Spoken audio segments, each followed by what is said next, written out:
함께 보실 하나님의 말씀은 시편 51편 17절 말씀입니다.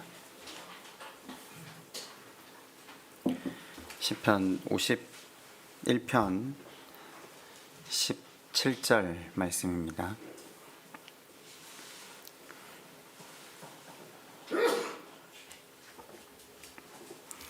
우리 함께 같이 읽도록 하겠습니다. 하나님께서 구하시는 제사는 상한 심령이라. 하나님이여, 상하고 통회하는 마음을 주께서 멸하시지 아니하시리이다. 아멘. 하나님께서 받으시고자 하는 예배 세 번째 시간입니다. 오늘 부제목으로 왜 상한 심령인가 이렇게 제목을 한번 작게 달아보았습니다. 일전에 우리가 상한 심령이 무엇인가를 두 번에 걸쳐서 상고해 보았죠. 작년 연말에 이미 설명을 한번 드렸습니다. 짧게 한번 설명을 드리면, 상한 심령이라는 건요, 마음이 아픈 정도의 수준이 아니었습니다. 관계의 깨어짐, 자녀의 문제, 재정의 문제, 건강의 문제, 그것을 통해 낮아지고 깨어진 마음이 상한 마음의 시작일 수는 있으되, 본질적인 성경이 말하는 상한 마음은 아니었죠. 상한 마음의 본질은 자기 자신이 누구인가를 정확하게 아는 것이었습니다. 자기 자신이 누구인지 정확하게 아는 자만 예수 그리스도를 소망하게 되고, 하나님 그분의 말씀을 전적으로 의지하게 된다라고 전했습니다. 그리고 우리가 두 번에 걸쳐 레위기 1장에 나오는 예배가 무엇인가를 살피고 있는 중입니다. 예배가 무엇입니까? 지난 시간 두 번에 걸쳐 레위기 1장을 배우셨는데, 여러분은 예배가 무엇이라고 정의하셨습니까? 이제 이번 주 소그룹이 정지가 되어서 질문은 제자반에 다 못했지만, 화요일 제자반에서 질문을 드리니까 예배는 내가 죽는 것이다. 그죠? 우리가 지난 시간 레위기 1장을 통해서 배운 말씀을 보면 예배는 내가 죽는 것. 그러니까 하나님은 레위기 1장 1절에서 9절까지 당신이 받으시고 싶은 예배에 대해서 기록을 해두셨어요. 그 의식을 통해서 받으시고자 하는 본질을 새겨 놓으셨는데, 실제로 우리는 레위기 1장 1절부터 9절, 아니 그 이하의 말씀을 읽으면서도 쉽게 하나님의 마음, 하나님께서 받으시고자 하는 본질은 이해하지 못한 채 걸어가기 일쑤였죠. 실은 하나님이 받으시고자 하는 예배의 의식조차도 모를 때도 있었어요. 저는 이런 질문이 한번 들더라고요. 그러면 애초에 하나님은 레위기 말씀을 기록하시면서 왜 이런 의식을 기록해 두셨는지, 그리고 이 의식을 통해 당신이 받고자 하는 본질이 뭔지 이야기를 같이 하시면 읽고 깨닫고 그 예배로 하나님 앞에 나아갈 것 아닙니까? 근데 왜 이렇게 하나님께서 오해할 수밖에 없게 기록해 두셨냐? 실제로 1장 서두가 재물이 중심이 나오잖아요. 그냥 선뜻 읽었을 때 제사를 설명하신다고 해두시고서는 재물에 대한 이야기를 먼저 시작하시잖아요. 그러니까 우리는 또 이렇게 생각해요. 더 비싼 재물, 더 귀한 재물을 하나님 앞에 드려야 제가 잘 사해지고 또 하나님 약속하신 복을 더 누릴 수 있겠구나. 아니었죠. 실은 재물이 더 비싸냐, 재물이 더 싸냐, 이런 문제가 아니라 그 재물을 왜 이렇게 길게 기록해 두신 거죠? 그 재물은 내 죄를 대신해서 죽는 것이라고 했잖아요. 그게 본문의 본질이었거든요. 내가 재물이 되는 것. 그런데 그 재물을 누가 죽인다고요? 제사장이 죽입니까? 아닙니다. 들고 온 재물을 제사장이 죽여주는 게 아니라, 재물을 들고 온 자기 자신이 재물의 가죽을 벗기고 각을 떠서 하나님 앞에 올려드린다라고 했습니다. 쉽게 말하면 목사가 예배를 대신 드려주는 게 아니라 나오신 여러분이 여러분의 심령의 가죽을 벗기고 여러분 심령에 각을 뜨는 것이 예배의 본질임을 우리가 지난주 2번에 걸쳐서 레위기 1장의 말씀을 통해 배웠습니다. 심령의 가죽을 벗긴다. 심령의 각을 뜬다. 이게 무슨 의미라고 했죠? 말씀을 새긴다라고 했습니다. 우리의 신비에 말씀을 새긴다는 것을 조금 더 구체적으로 설명하면 내 기준, 내 생각을 따라 살지 않고 하나님 말씀을 의지하면서 나아가는 것을 이야기하죠. 다시 한번 질문을 해볼게요. 지난주까지 레위기 1장에 대해서 배우셨잖아요. 그러면 다들 여러분 자신을 하나님 앞에 산제물로 드리어서 말씀을 담고 한 주간 나를 그 말씀 앞에 죽이면서 나아가실 수 있었습니까? 아니, 오늘 여기 오시면서 하나님 받으실 만한 예배가 되게 하기 위해서 어젯밤부터 준비된 흠 없는 제물로 나오시기 위해서 온전하게 나오셨습니까? 물론 애는 쓰셨겠죠. 예, 저도 애를 썼습니다. 그런데 여러분,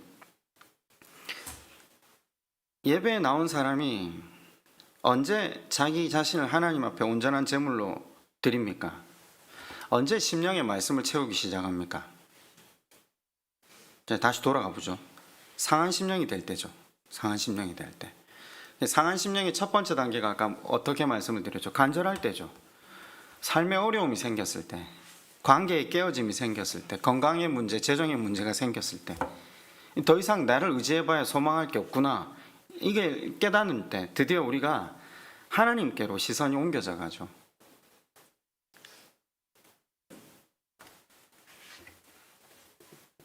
그래서 하나님께서 바라시는 것, 그 온전한 상한 심령이 되어 가는 것 자체가 목적이지만 그 길을 가는 가정 가운데 있는 우리는 하나님 그분만을 바르게 예배할 수 있고 말씀으로 우리를 죽이며 말씀이 우리 안에 채워져 가는 이 일이 반복된다라는 겁니다. 제가 아까 서두에 이렇게 질문을 먼저 드렸는데요. 그럼 하나님께서 레위기 1장에 기록을 해두시지, 예? 받으시고자 하는 예배의 의미를 기록을 해두셨으면 우리가 훨씬 쉽게 나아갈 수 있는데 왜 기록을 안 해두셔가지고 우리가 그렇게 하나님 원하시는 본질적인 예배로 나아가지 못했냐? 정확히 말하면요, 기록을 다 해둔다고 해서 다 알아듣는 건 아닌 것 같아요. 그죠? 제가 이렇게 한번 말씀을 드린 적이 있는데, 율법이, 그러니까 하나님께서 우리에게 주신 기본적인 율법이 계속 업그레이드 된다라고 했습니다. 레위기에서 하신 말씀이 신명기에서는 또 업그레이드 되고요, 신명기에서 하신 말씀이 민수기로 갈 때는 또 업그레이드가 됩니다. 이렇게 업그레이드라는 표현밖에 쓸 수 없는 게 좀 죄송하지만 내용이 더해진다라기보다는요, 의도를 밝히시는 거죠. 그게 정확하게 제가 말하고자 하는 업그레이드의 의미입니다. 이걸 아주 쉽게 예를 한번 들어볼게요. 제가 자주 드는 예니까 아마 다시 들면 조금 더 이해가 깊어지실 거예요. 저희 집에서 아이들과 제가 예배를 드린다고 했잖아요. 그 말씀을 이렇게 전하고 나면 아이들이 그 말씀에 피드백을 하는데, 우리가 하나님께로부터 받은 사랑에 힘입어서 우리가 누군가를 사랑하고 받은 대로 갚아주면 안 되고 사랑해야 돼, 이렇게 이야기를 하니까 1, 2번은 그래도 예의가 있잖아요. 아빠가 목사하고 하니까 그래 뭐 안 되지만 해보기는 해볼게 이러는데, 3번은 아직 예의가 없거든요. 있는 그대로를 이야기하거든요. 자기는 누가 자기한테 말하면 한 말 그대로 받아서 이야기하고, 누가 한 대 때리면 그대로 한 대 때리겠다 이야기를 하더라고요. 그럼 저는 어떻게 반응해야 됩니까? 목사로서 반응해야 됩니까? 8살 수준으로 반응해야 됩니까? 이게 율법의 첫 단계라니까요. 하나님이 우리에게 하나님 당신의 수준으로 반응하신 게 아니라 내가 완전하니 너희도 완전해라 하실 때, 초딩은 초딩의 수준으로 완전한 걸 하나님 완전하다 하신다니까요. 그래서 율법의 첫 단계가 뭐죠? 눈에는 눈, 이에는 이입니다. 그죠? 눈에는 눈 하나만 뽑으라는 거예요. 사람은 눈이 하나 뽑히면 절대로 상대방 눈 하나를 뽑는데 그치지 않잖아요. 눈 두 개를 뽑거나 죽이거든요. 이 한 대를 누가 내려앉혔으면 이 한 대 상대방을 내려앉춥니까? 아닙니다. 이빨 전체를 다 내려앉히는 게 인간의 본성 아니에요. 그래서 율법의 첫 단계는 눈에는 눈 하나, 이 한 대는 이 하나, 지금 이걸 이야기하는 겁니다. 이해가 되시죠? 율법의 첫 단계에서부터 레위기 1장에서부터 하나님의 본질이나 의도를 밝히시지 않는 이유는 우리의 수준이 8살이기 때문입니다. 영어는 제가 저희 집 셋째 보고 그랬습니다. 괜찮다고. 그래. 그러나 한마디 해서 받았으면 한마디만 하고 한 대 맞았으면 한 대만 때리라고. 그런데 아빠는 이제 그때는 이야기 안 하고 뒤에 원수를 사랑하라라는 편에 또 말씀이 나눠질 때는 그런데 아빠는 네가 받은 사랑을 좀 깨달아서 지금은 하나님께 받은 사랑을 전혀 모르잖아요. 지금은 아빠한테 받은 사랑을 하는 거죠. 아이들이 일방적으로 받아 누리는 그 제용서함. 집에 긍휼이 있잖아요. 뭔가를 죄를 짓는다고 다 지적하진 않잖아요. 무조건 안아주고 무조건 용서함의 은혜를 네가 누린 만큼 너도 그 사람한테 좀 용서해주면 안 되겠니? 뭐 그렇다고 막 정죄할 수는 없잖아요. 그 상태로 완전한 거예요. 교회 오신 분들 가운데 그런 분들이 계시잖아요. 이제 신앙생활을 시작하면서 나는 그렇게 하지 못하겠다. 그게 정상이라니까요. 예. 거기에서 완전한 거죠. 그런데 그가 드디어 하나님 그분의 본심으로 알아가게끔 하나님께서 그를 인도하고 계신다는 게 신앙의 과정, 신앙의 성화의 과정. 성화가 무엇인가 지난번에도 한번 말씀을 드렸잖아요. 오늘 다윗이 시편 51편 17절을 통해서 그걸 고백하는 거죠. 그걸 드디어 알게 된 거죠. 지난번에 제가 상한심령을 설교했기 때문에 이제 이게 우리가 레위기 1장에 나오는 예배와 무슨 상관관계가 있는지, 왜 하나님이 우리에게 원하시는 것이 상한심령인지, 첫 번째로요, 상한심령이 예배의 기본이 되기 때문입니다. 그러니까 바꿔 말하면 상한심령이 되지 않으면 아까 말씀드린 대로 예배의 의식을 통해 받으시고자 하는 내용의 본질은 깨달았지만 예배가 안 돼요. 실은 그게 하나님이 원하시는 정확한 그 예배의 수준까지 올라가는 예배는 안 된다라는 거죠. 우리가 계속해서 성화의 과정을 통해서 그 상한 심령이 말하는 바 본질까지 가는 그 과정을 통해서 하나님이 기뻐 받으시는 예배로 나아가게 된다라는 거죠. 이걸 두 번에 걸쳐서 설명을 한번 드리려고, 오늘은 예배의 기본이 된다, 상한 심령이, 이걸 한번 설명드리고요. 다음 시간에는 이 상한 심령이 우리에게 주는 복에 대해서 설명을 한번 해보려고요. 이미 다 들으신 말씀이니까 이것이 상관관계가 어떻게 된다는 걸 우리 머릿속에 정리를 한번 해보자는 거죠. 신약 성경에 가면 사실 이걸 정리를 하고 있거든요. 복음서에는요. 그래서 계속 예수님이 우리한테 쓰시는 표현이 뭐죠? 거듭나야 된다, 중생해야 된다, 자기를 부인해야 된다. 내나 이게 상한 심령이에요. 상한 심령이 하나님이 원하시는 제사의 본질이라는 걸 깨달은 다윗이 오늘 본문 17절을 통해 이렇게 고백합니다. 하나님께서 구하시는 제사는 상한 심령이라. 하나님이여 상하고 통회하는 마음을 주께서 멸시하지 아니하시리이다. 다윗이 지금 처음 예배드립니까? 아니죠. 일평생 예배드렸던 사람이잖아요. 하나님을 얼마나 사모했던 사람입니까? 숱하게 예배하고 숱하게 기도하고 찬양했던 그 다윗이 드디어 예배의 본질을 깨달은 겁니다. 하나님이 이 예배 의식을 통해 당신이 받으시고자 하는 본질을 드디어 깨달은 겁니다. 제가 다시 한번 질문을 해볼게요. 다윗이 언제 어떻게 이 진리를 깨닫게 되었습니까? 사울에게 쫓겨 10년을 광야로 동굴로 피난해 다닐 때요? 아닙니다. 망명해서 거짓에 거짓을 구하며 처참하게 살았을 때, 그 자기 목숨 하나 구하려고 수염에 침 흘리며 미친 척까지 해서 살아남았을 때 깨닫습니까? 아닙니다. 아닙니다. 자기 딸이 강간당했을 때? 아닙니다. 사랑하는 자기 장남이 아들에 의해서 죽었을 때? 아닙니다. 자기 사랑하는 아들이 자기 배에 칼을 들이말았을 때? 아닙니다. 다윗이 어려움에 처해서 상한 마음이 된 것이 아니라 자기가 죄인이라는 사실을 깨달아서 상한 마음이 된 거죠. 성경이 말하는 상한 심령의 본질은 자기 존재 자체에 대한 바른 성찰입니다. 그러니까 사실 우리의 신앙의 여정이 자기를 바라보는 과정이라는 거죠. 말씀의 거울에. 근데 이게 안 된다는 겁니다. 쉽게 말해서. 이게 굉장히 쉽게 되는 것 같은데 안 된다는 겁니다. 왜 안 된다고 제가 이렇게 표현을 과격하게 하느냐면요. 성경의 역사를 한번 보세요. 그 긴 역사 가운데 구약의 역사는 이게 안 돼서 다 망한 겁니다. 그냥. 그죠?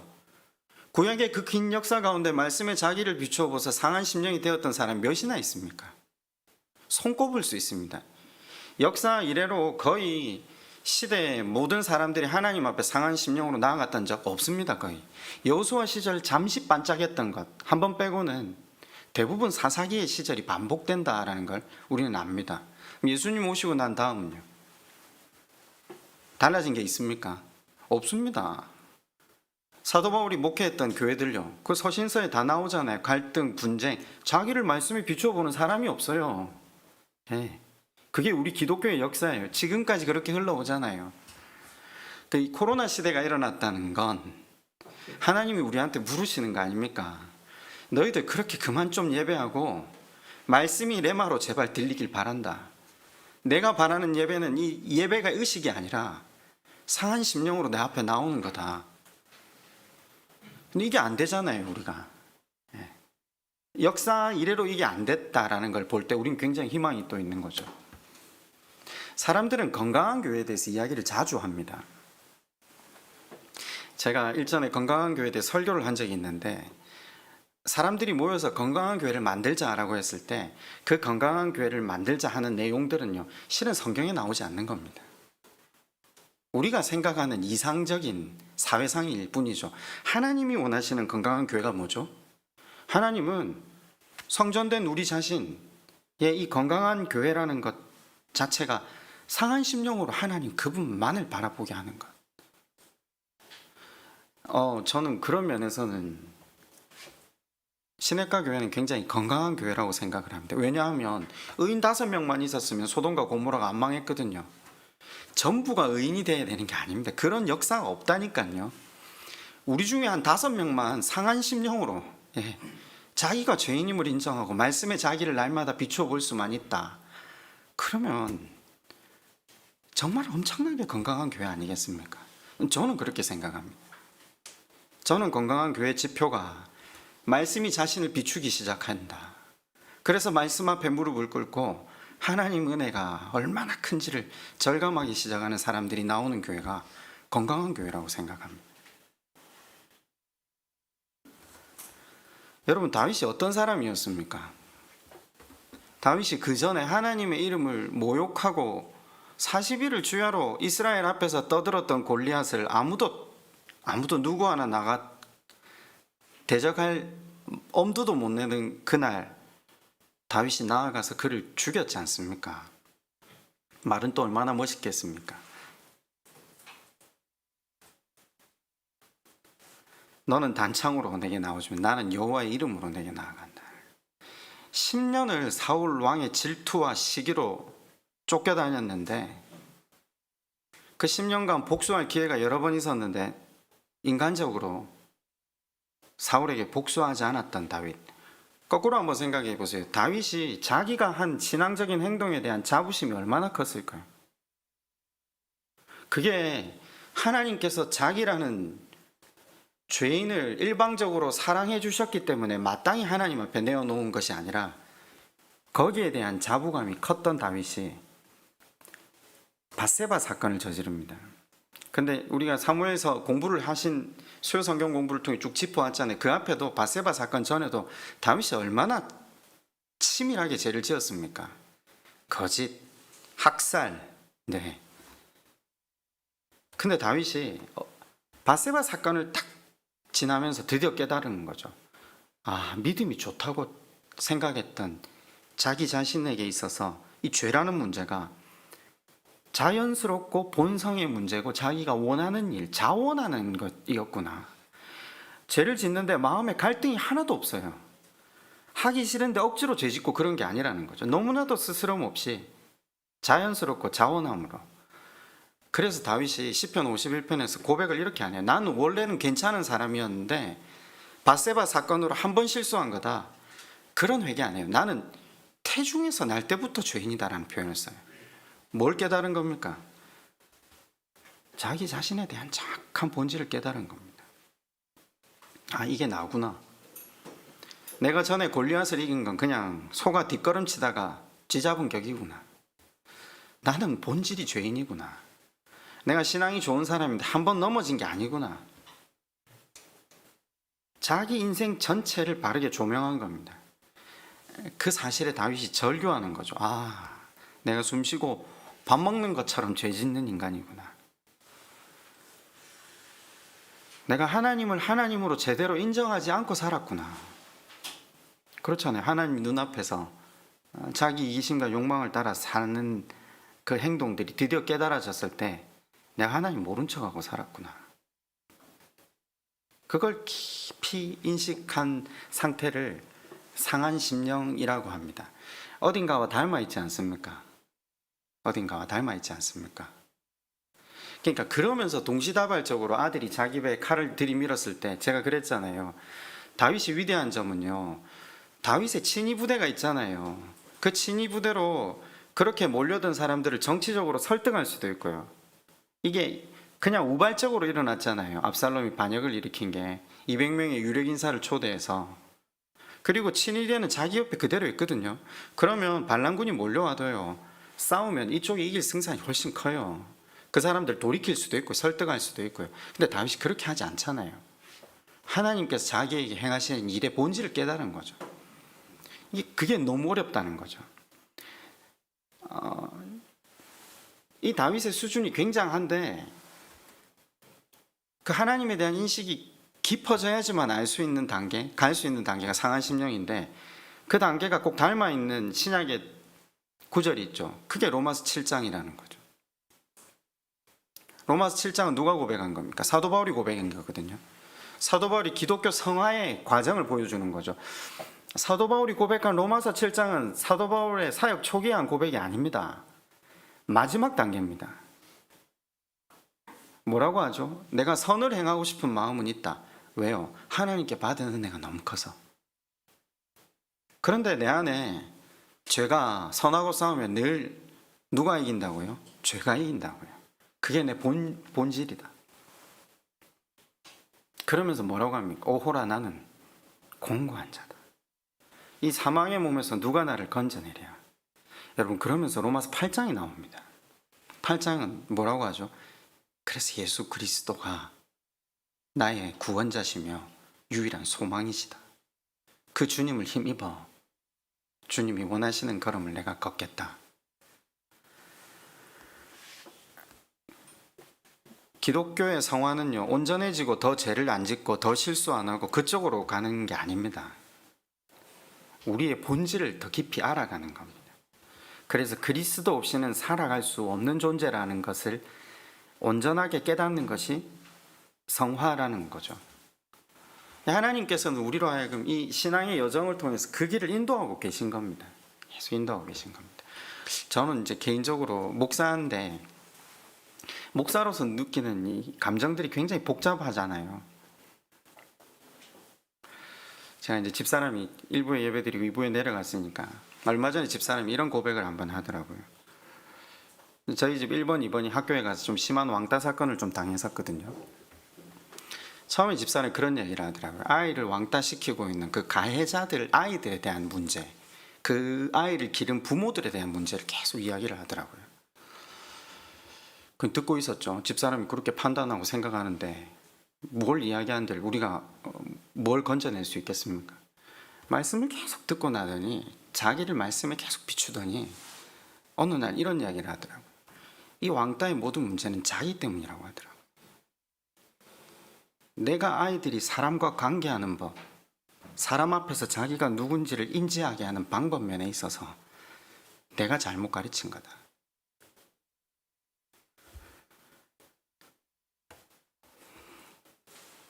그걸 깨달았다는 것만으로도 얼마나 놀라운 겁니까? 말씀에 자기를 비추는 사람이 없는데.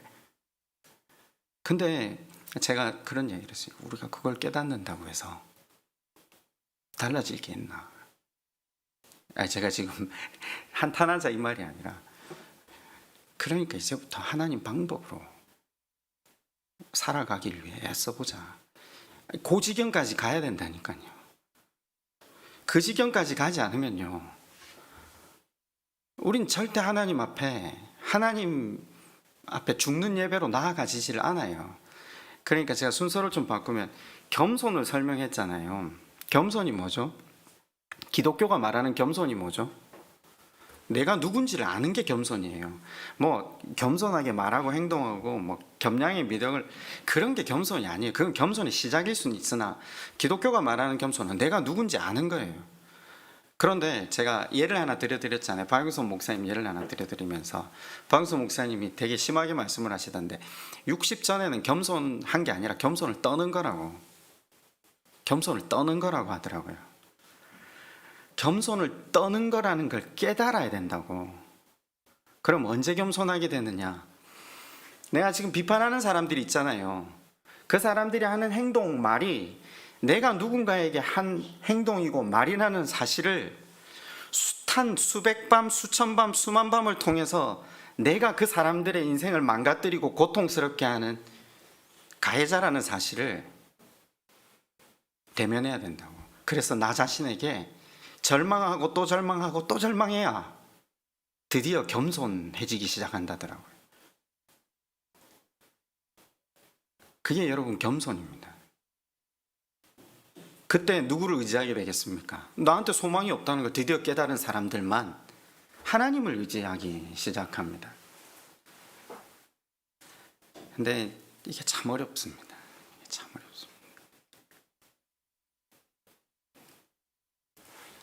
다윗이 이걸 깨달은 거죠. 그래서 51편 10절 한번 보실래요? 시편 51편 10절에 보면, 하나님이여 내 속에 정한 마음을 창조하시고 내 안에 정직한 영을 새롭게 하소서. 자기에 대한 바른 인식을 가지기 시작하면서 하나님에 의해서 새롭게 창조되지 않고는 안 되는 존재구나. 어느 부분을 조금 고쳐서는 되는 존재가 아니구나. 하나님 앞에 절규하는 겁니다. 그러니까 창조해달라는 말은요, 고치는 정도의 문제가 아니잖아요. 나는 다시 만들어져야 되는 존재라는 걸, 나는 죄 그 자체구나.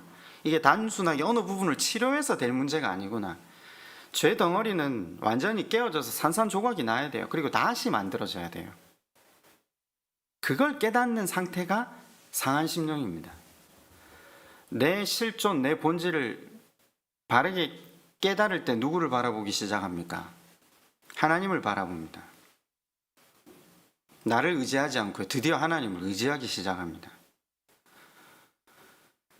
여러분 언제 이 상한 심령이 되시겠습니까? 제가 다시 여쭤볼게요. 언제 산산조각 나십니까? 욥과 같은 이벤트가 있어야 되겠죠. 근데 우리는 지금 구약의 시대를 살고 있지 않고 신약 시대를 살아가고 있죠. 우리 은혜의 시대, 소위 말하는 은혜의 시대가 뭐라고요? 예배를 드리고 있다는 거예요.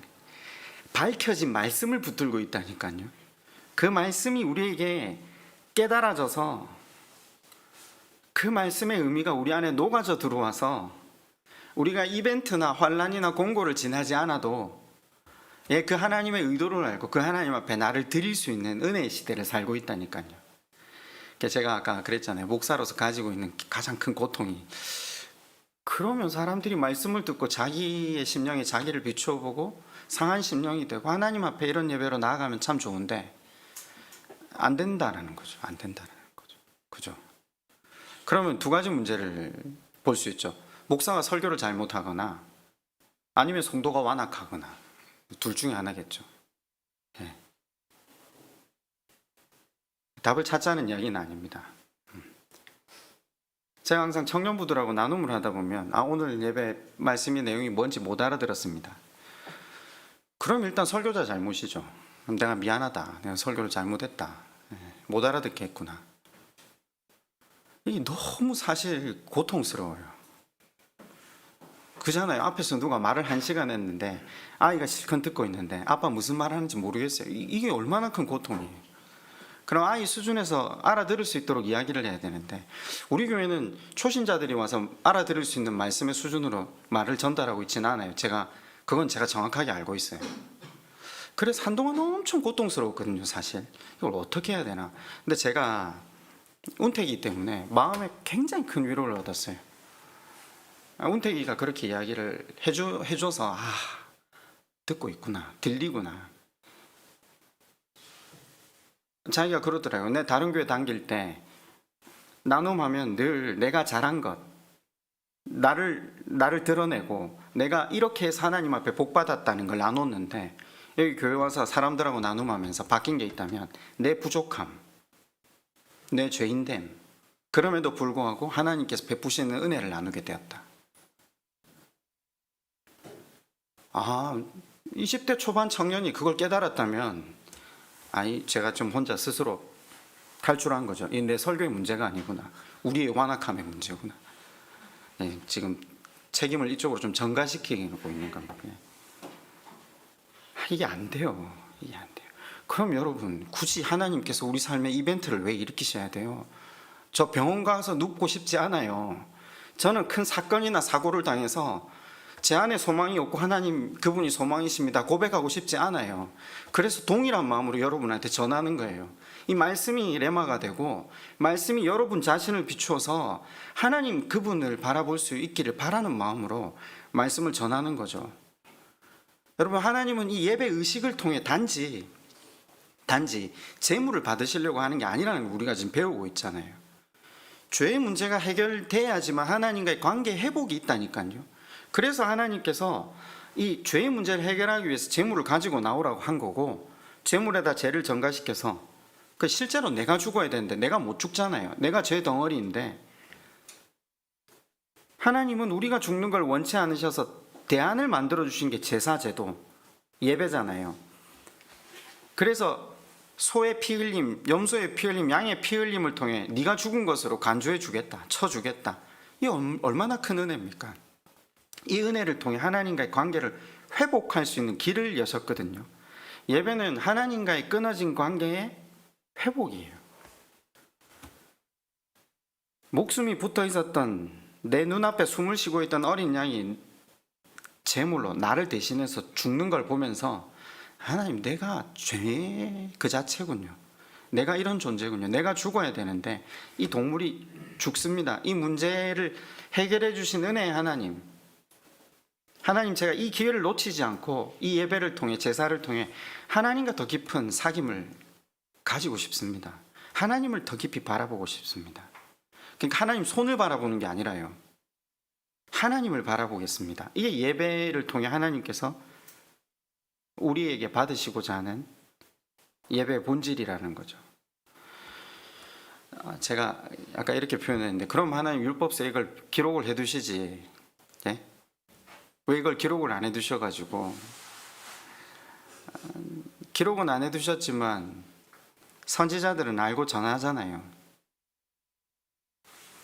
그런데 왜 사람들은 하나님의 의도대로 나아가지 않죠? 하나님을 바라보지 않고 하나님의 손만 바라보니까요. 하나님 손을 바라본다는 게 하나님 약속하신 복, 돈, 성공, 명예 이런 것만 바라보니까요. 하나님의 약속이라고 하니까 좀 그렇지만 손에만 관심이 있다 보니까 하나님 의도에 관심이 없는 거죠. 그러니까 재물 또 드리면 죄 세탁되고 다시 나가서 죄 짓고, 제사라는 것 자체를 드림으로써 자동 액땜이 되는 걸로 생각을 하는 거죠. 아니요. 하나님께서 이 예배를 통해 우리에게 전해주시고자 하는 본질은 피 흘림, 죽음을 보면서 내가 죽는 것, 회개하는 것, 그리고 그 마음의 중심이 하나님께로 옮겨짐으로 말미암아 하나님과 더 깊은 관계를 맺어가는 것, 하나님을 닮아가는 것. 나는 죽고 하나님 사신다, 이런 표현을 썼는데 그걸 신약적 용어로 표현하면 뭐라고 하죠? 이제 너희는 옛 것이 아니라 새 것이라, 새로운 피조물이라, 이런 표현을 쓰시잖아요. 그걸 중생, 거듭남. 왜 니고데모가 예수님을 찾아가서 했던 말, 네가 거듭나지 않고는 하나님 나라를 볼 자가 없다. 예, 자기 부인, 상한 심령, 다 같은 말입니다.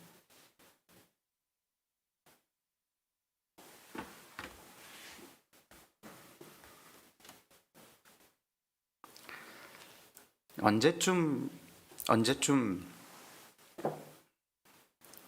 온전한 예배로 하나님 앞에 나아갈 수 있을까요? 겸손해질 때입니다. 겸손해질 때. 박영선 목사님 설교를 들으면서는 60쯤 돼야 이게 되구나. 되게 위로를 많이 받았어요. 오랜만에 설교를 듣다가 얼마나 위로를 받았는지. 일단 내가 하는 건 겸손을 떠는 거고 아직 멀었구나. 숱한 밤을 더 보내야 되구나.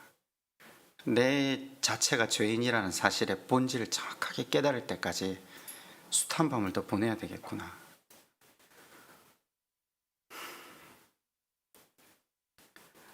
여러분, 이 마음이라도 가지고 계신다면 문제가 없습니다. 하나님은 항상 아까 그랬잖아요.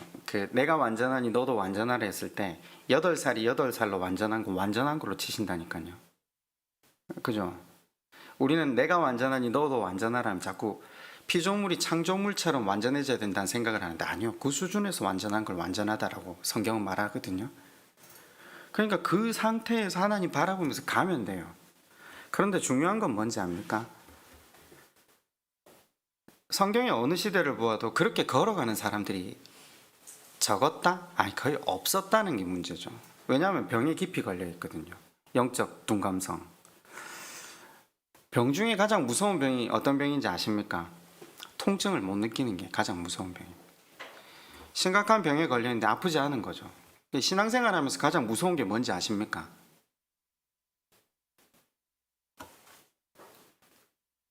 내가 그 병에 걸려 있는가 안 걸려 있는가를 모른다는 거죠. 내가 하나님 앞에 상한 심령으로 나아가고 있는가 안 나아가고 있는가를 모른다는 거죠. 제가 예를 하나 들어볼게요. 내가 심각한가 아닌가를 알 수 있는 방법이 한 가지 딱 있습니다. 뭐냐? 말씀의 거울에 나를 비추느냐 남을 비추느냐 이것만 보시면 됩니다. 누굴 비추고 계십니까? 말씀의 거울에 나를 비추기 시작하면요, 여전히 죄 가운데 살아가고 있는 내 자신, 마음속에 영적 갈망 없고 마음의 죄송함, 그래서 당연히 하나님만 바라보게 되는 것이 정상적인데, 그런 게 아니라 그냥 교회에서 하라니까 기도하고 말씀 읽기 억지로 하다가 주일 되면 예배 자리에 나오는 거, 그게 습관이 되어버린 사람, 전혀 깨어지지 않은, 상하지 않은 상태로 살아가는 겁니다. 그러니까 건강한 교회라는 건요, 겉모습만으로는 결코 알아볼 수가 없습니다. 서로가 하나가 되어가지고 사랑하며 지내는 것 같지만 깨어진 마음, 상한 마음이 아니고 철저히 내 중심으로 산다 이러면요, 교회에서 아무리 열심히 해도요, 결국은 자기 의를 드러내는 겁니다. 그건 하나님이 받으시는 영광이 아니지, 사람이 유명해지고 사람들이 알아주고 이렇게 해도요, 결국은 자기 영광을 자기가 받는 겁니다. 신앙생활 하면서 말씀에 가까이 가면 가까이 갈수록 가져야 하는 마음이 어떤 마음이냐? 베드로의 마음입니다. 베드로의 마음. 거룩한 주님 앞에서 자기를 바르게 보았을 때 베드로가 한 말 기억나시죠? 털썩 주저앉으면서 주님 나를 떠나십시오. 나는 죄인입니다. 아니, 그전에는 주님하고 안 다녔습니까? 3년을 다녔는데요. 그런데 언제 알게 됐다고요? 말씀이 자기를 비추기 시작할 때. 주님 나를 떠나십시오. 나는 죄인입니다. 말씀에 나를 비추기 시작하면 고통스러워하는 모습, 죄송해하는 모습이 정상적인 모습입니다. 그게 상한 심령의 지극히 기본이 된다라는 거죠. 말씀을 맺겠습니다. 오늘은 상한 심령을 왜 원하시는가? 그게 예배의 기본이 된다라고 했습니다. 다음 주에는 상한 심령을 왜 원하시는가? 그게 우리에게 복이 되는 이유. 시편 34편에 하나님께서 우리에게 이렇게 전하십니다. 여호와는 마음이 상한 자를 가까이 하시고 중심에 통회하는 자를 구원하시는도다. 여호와는 마음이 상한 자를 가까이 하시고 중심에 통회하는 자를 구원하시는도다. 이사야서 66장 2절에는 이렇게 전하십니다. 마음이 가난하고 심령에 통회하며 내 말을 듣고 떠는 자, 그 사람은 내가 돌보려니와. 부모는 울고 있는 자녀에게 마음이 동합니다. 하나님은 자기 죄로 인해 마음이 상한 자에게 마음이 동하십니다. 모쪼록 예배의 자리에 나오심을 통해 말씀이 여러분의 심령을 비추셔서 하나님만 바라보며 나아가시는 저와 여러분 되시기를 주님의 이름으로 축원드립니다. 우리 시간 한번 하나님 앞에 함께 기도할까요?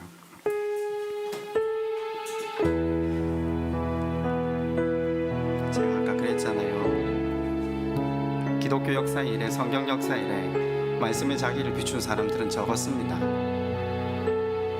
우리 이렇게 한 번만 구해볼까요? 하나님 말씀이 내 인생을 좀 비출 수 있도록. 그래서 내가 누군지를 깨닫고 하나님만 온전히 의지하며 걸어가는 복된 인생이 되게 해달라. 우리 이 시간 그렇게 한번 하나님 앞에 구합시다.